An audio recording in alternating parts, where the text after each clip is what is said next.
So, Path of Exile 2 has been out for a couple of days now, and it's time for a spoiler-free tips and tricks.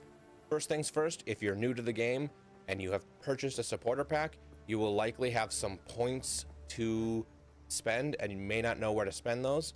You open your microtransaction shop, and my recommendation would be go to shop, go to stash tabs, and here are the most important upgrades that you can do.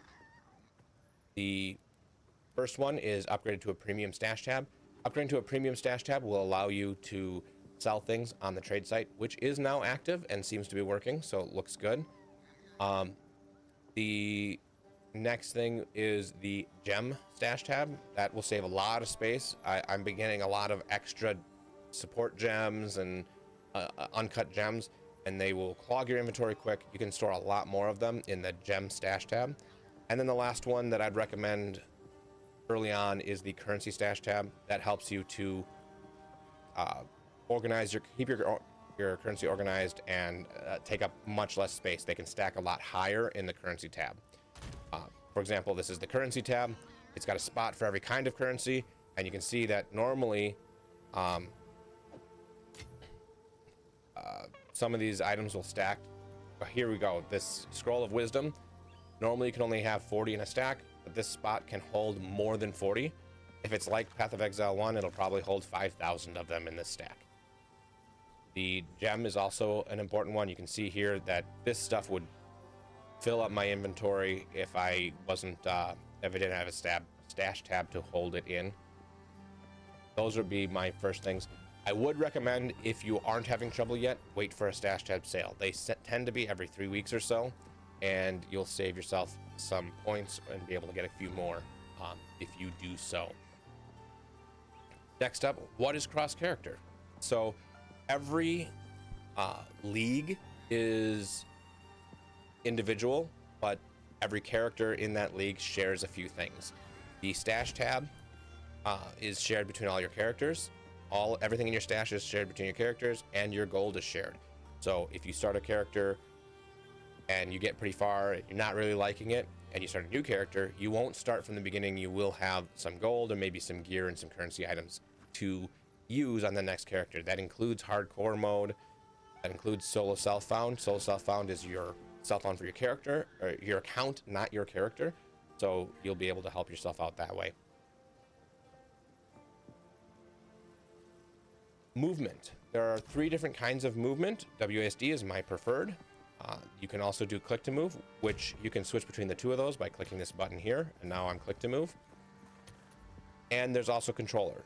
Controller does feel pretty good in Path of Exile 2. You do need to drop out to the character selection to switch on or off of controller for Path of Exile 2. Next, salvage versus disenchant versus sell. So early on in Act 1, you will get a salvage bench. What the salvage bench will do is it will allow you to salvage an item to get either quality or socket resources. Those are going to be pretty rare, so salvaging is a good way to get that. And quality helps a lot. Quality on a weapon will give you up to 20% more damage. Quality on armor will give you up to 20% more resources. And sockets allow you to patch holes in your defense or offense. So adding sockets is very important. Let's say you're fighting a cold boss and you need a little bit more cold resist.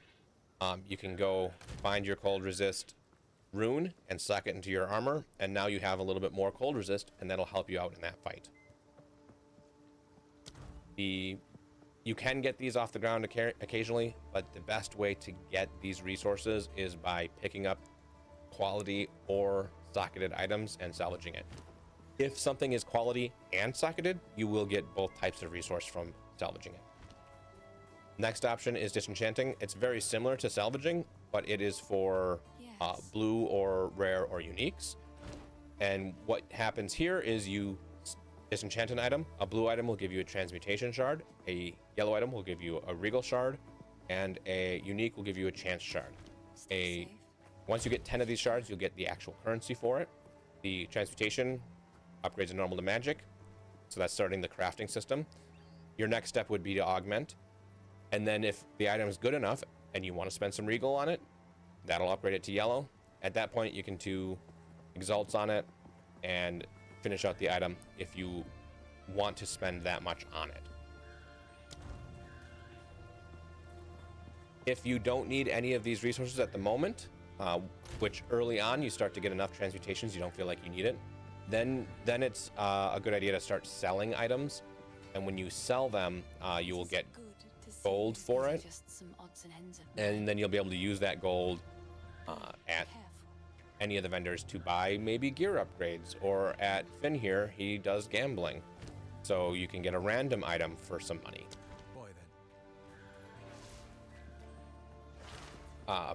Now onto some skills.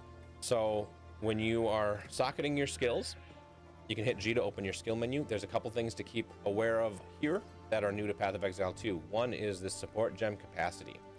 So you can see I have 2 of 3 strength gems, 2 of 2 dex gems, and 4 of 16 int. I'm going very heavy int. I can have a lot of int support gems. It's not going to care. But for dex support gems, if I wanted to put another dex support gem in, I'd have to first get more dex to do so. And the easiest way to do that is on your passive tree. These skills, some of them, these 4 in particular, are coming from items that I have. Wands and scepters and some other staves, some other gear will give skills, and those will show up in your menu automatically and can be supported just like any other skill. And then other skills can be socketed in. When you pick up a socketed gem, you can see it has the socketed gems in it, and if you put it down, it'll dump them all out, and you can just put them right back. Do it one at a time. But if you're just moving between spots on your board, it doesn't drop them for you. Another thing I've seen people run into is persistent buffs. So I have a persistent buff here called Withering Presence. I'm using this to buff my chaos damage. And if I don't want it on and I want to save some spirit, because maybe I want to summon an extra skeletal sniper, I don't have enough spirit to summon another skeletal sniper. So what I can do is I can right click this to turn it off, and now I can plus this to turn it on. Minions, you use the plus and minus. Persistent buffs, you right click on them to turn them on. No longer are you required to put your buffs on your bar and then click them to activate. You do that all through here.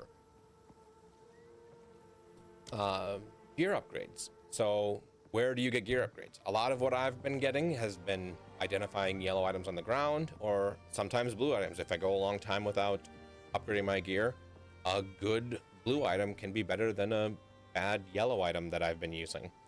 So upgrading gear, make sure you're doing the right stats for your character is very useful. And buying gear from vendors is one way to get upgrades, because they can sell things that have stats already on them. Like this one has 13% increased spirit. Maybe that gets me that right over the bump and I can summon another minion or activate another buff. So buying that and then maybe increasing it more with my currency would be useful. One thing to do is don't forget your defense. So as you're playing a character, what I've noticed is that your skill tree is where a lot of your power comes from, but your gear is where a lot of your defense comes in. So you want to be grabbing life on gear when you can see it. You want to be grabbing evasion rating if you're going dex. You want to be grabbing armor if you're going strength. If I'm going intelligence, so I really should be grabbing energy shield gear, because I'll have the most intelligence and be able to equip the best energy shield gear. If you're going dex, you will get evasion. If you're going strength, you will get armor. And if you're doing a hybrid, you can do hybrid gear, which will give you kind of a little bit of both, which is often very good.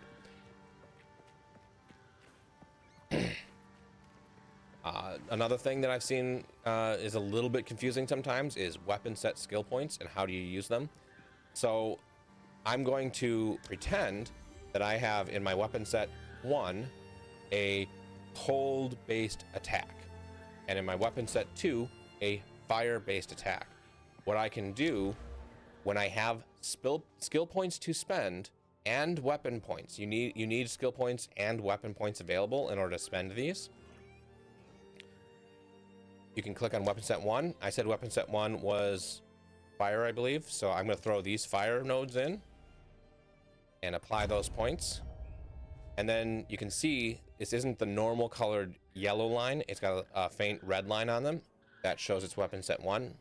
And you can see I'm out of skill points and I have 3 weapon set skill points. I can't put more points in on weapon skill set 1 because I have no more skill points to spend. But I can balance weapon set 2 to be the same. So if I have cold on weapon set 2, I can apply those. And now I have fire on weapon set 1, cold on weapon set 2. How does you use the weapon sets properly? Now you could go through and hit X, and hitting X will swap your weapons for you. That's a lot of work. What you really want to be doing is on your skills, there is a right arrow. So maybe Essence Drain I want to use only on weapon set 1, and Contagion I want to use only on weapon set 2. By setting these checkboxes down here, now when I cast Essence Drain, it'll switch me to 1. When I cast Contagion, it'll switch me to 2. And when I cast Enfeeble down here, it's got both checked, so it will leave me wherever I'm at and it won't change my weapon sets for me. So that's how you make the system change for you. Now, if you have skills provided by gear, you'll notice it doesn't have that, because in order to use Chaos Bolt that's provided by a wand, it will switch me to the wand automatically. So you don't need to worry about that. If it doesn't have a checkbox down here, then it is already going to auto switch to that. So those are my main tips and tricks that I have right now. If you like those tips and tricks and you want to check me out live, I will put a link to my Twitch in the description below. I go live most days, and so come check me out. Thanks for watching.